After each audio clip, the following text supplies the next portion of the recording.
How you doing, trappers? Ed Schneider with Kansas Trapland Products. Happy to bring you this new YouTube video. Easy for me to say.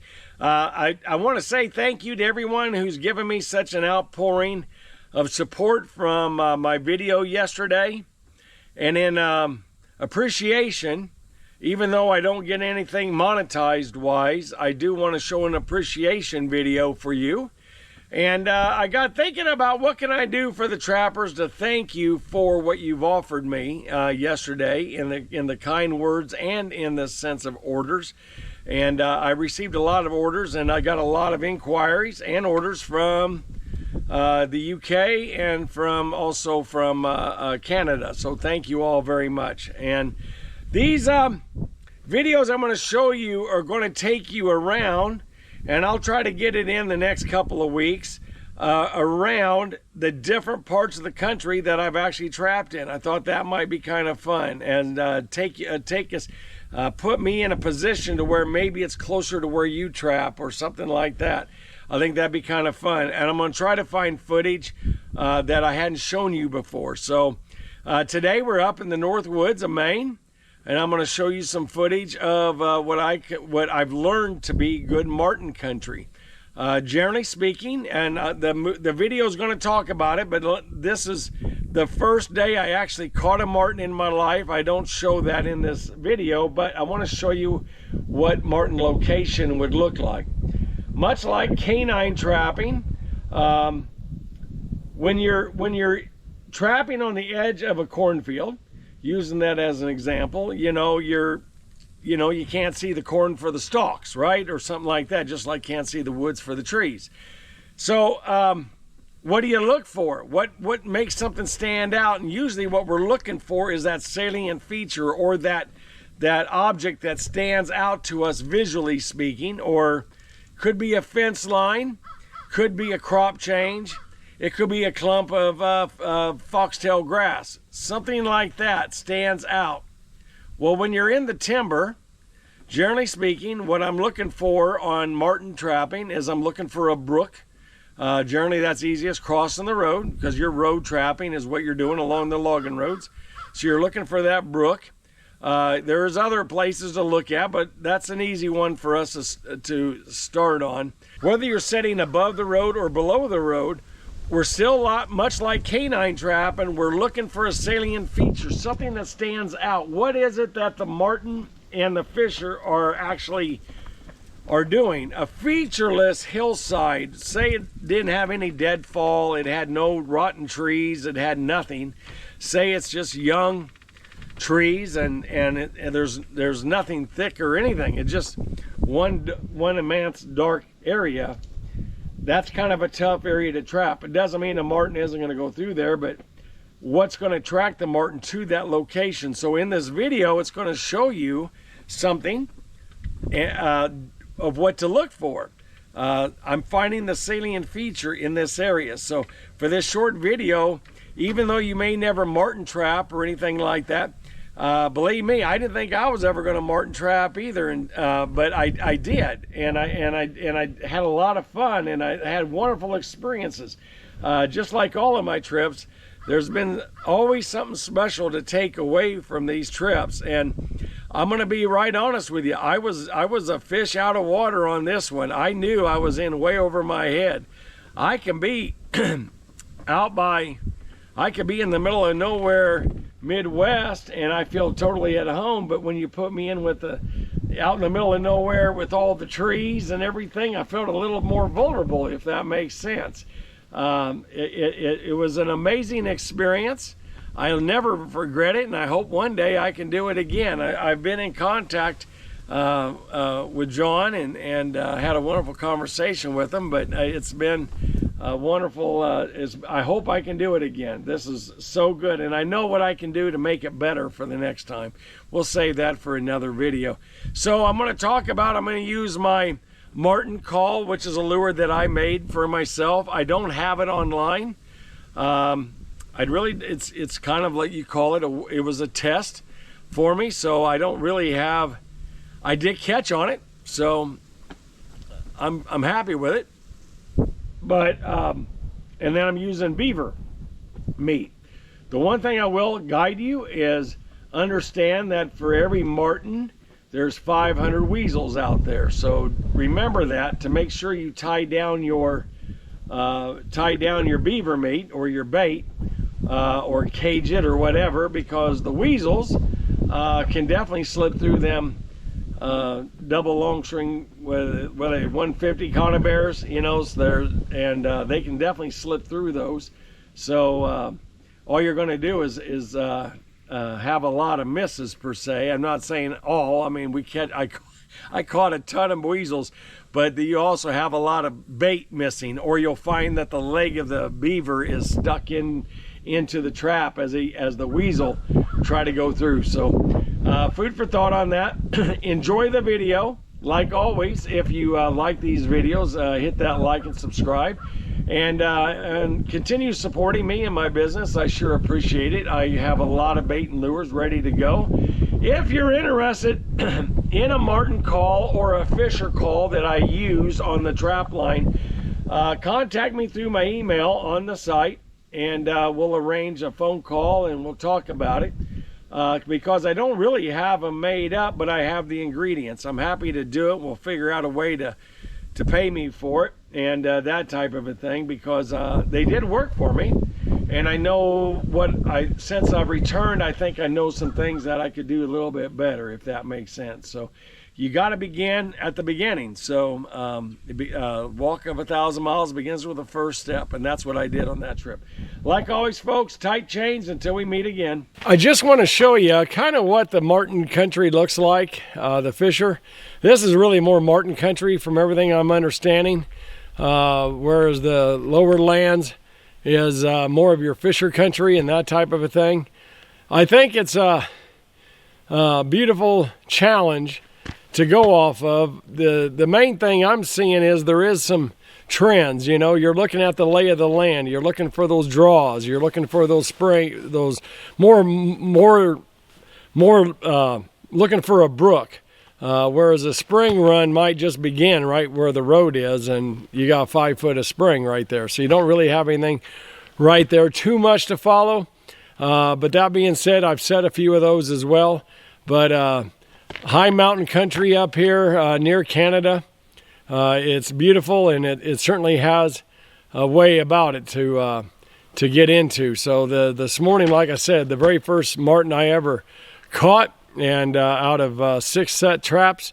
So if I can get 1 per every 6, I think I'll be doing pretty good. Hopefully that it'll cool down a little bit and things will get hungrier and move.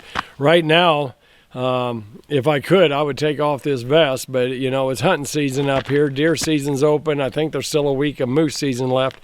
So you got to wear 2 things of orange, so my head and my chest. So want to go ahead and make sure I'm safe. But anyway, beautiful country. Wanted to show you kind of what I'm in. This type of terrain holds the marten. Boy, this is a beautiful area. A nice hillside slope here with a lot of blowdowns in it. A lot of attraction, a lot of mature maples and spruce and some birch trees in here. So anyway, just a beautiful place. We have, I think John got this spot, and boy, it's just beautiful here. I can just see myself a marten running along this pole here. We have the box right here. Let me go and pull it out and see what I can do, but we have it blended in. But you know that some old marten's going to be along this thing. It looks nice. Covering off of here, we'll set it on the downhill side, and I'll grab it here in a minute. Let me pull this box out. I probably won't be able to stick it in as far as I did. I may have to change the angle of it a little bit because of the springs of the trap. That ain't too bad. I just gotta find where level is. There we go. Let's get rid of it. We'll use that in a little bit. I just gotta get level. That looks pretty good right there. So let me go ahead here and remove my lid. We'll see if anybody ate any beaver here. Oh my goodness, beaver is gone. That's wonderful. We got two more pieces of beaver here I'm going to shove in there.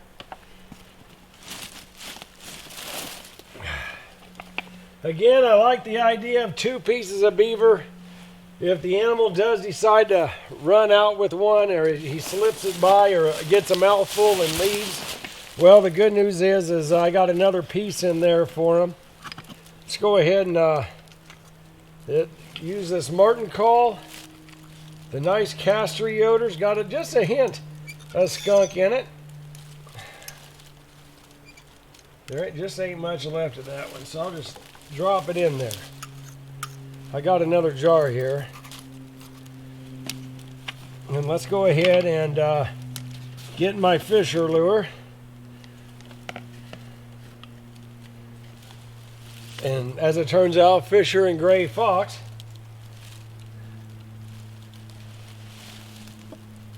Smear that up there. Wonderful. Got it done.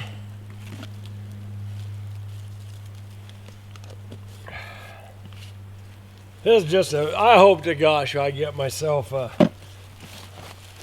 beaver here. I mean a Marten here. Or a fisher. I'll take either one of them. Let me go and set this down a minute while I'll go ahead quickly and get my cable around.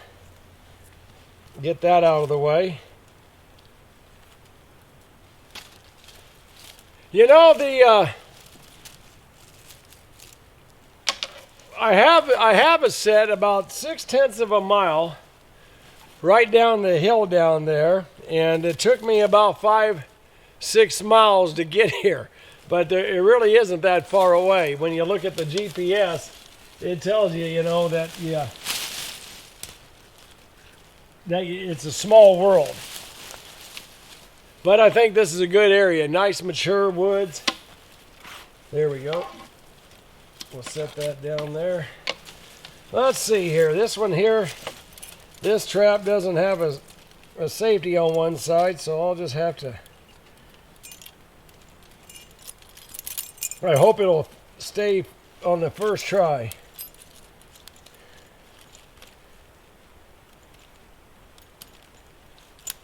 Not all 220s or 120s are equal, I can tell you that. All right.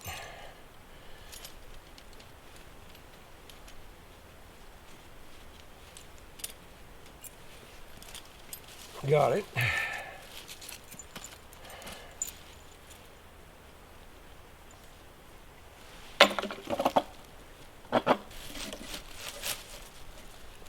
I'll set my trap in.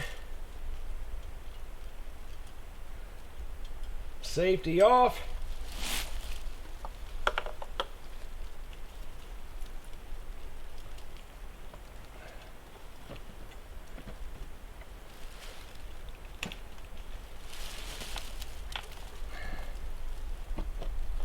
There we go. Now she's in. Close it up.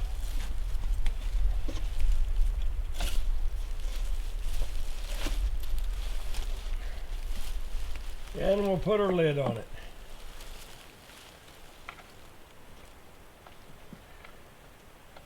I'm glad you guys could come along with me on this journey. An Illinoisan by birth, a Kansan by choice, fulfilling a childhood dream of trapping a Marten of my own from 1974. Amazing, isn't it? You know, when you meet good people, a lot can happen in your life.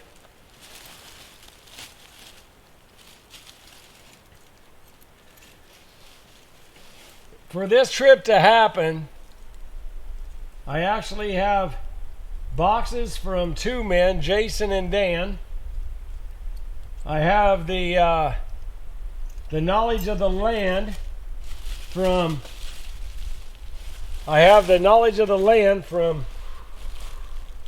that's stable, from John and John Carville, and he's letting me use his house graciously.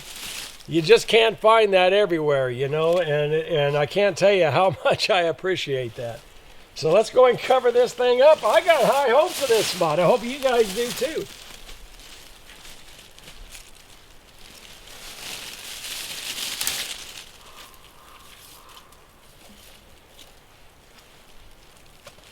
Let's toss some leaves on it.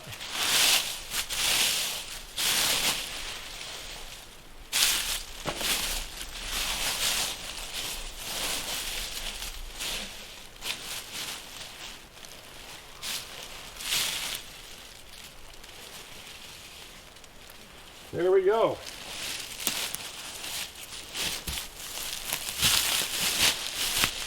I think I have the set done. Gosh, I hope this thing connects. This is such a great location. What a great snapshot photograph of this location, huh? All right, guys.